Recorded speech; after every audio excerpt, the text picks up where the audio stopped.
Welcome to the Slop Farm. Enjoy the video. Start now. Remove makeup and grime with an oil-based remover because toner and serum work best on clean skin. You then use a gentle cleanser with lukewarm water for 30 to 60 seconds. This clears residual oil without stripping.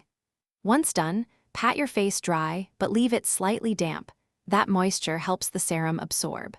Make sure to check neckline and hairline too. You're preparing the skin's pH and moisture balance, so active ingredients perform optimally. You apply toner next because it refines texture and preps skin for actives. Use an alcohol-free formula suited to your skin type. This prevents overdrying. Dispense 2 to 3 drops into your palms or a cotton pad and press gently into skin, avoid rubbing. Once applied, wait about 60 seconds so the toner can settle and rebalance pH. This step increases serum efficacy. If you feel any tightness, a tiny extra drop of hydrating toner will restore comfort. Now you dispense 3 to 4 drops of serum and dot across forehead, cheeks, and chin. Press gently into skin with upward motions, no rubbing.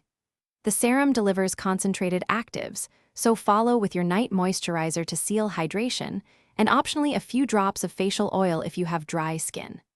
If irritation occurs, stop using the serum, rinse with cool water, and allow skin to calm. Reintroduce at every third night, or consult a professional if redness persists. Thanks for watching. Consider subscribing if we helped you today.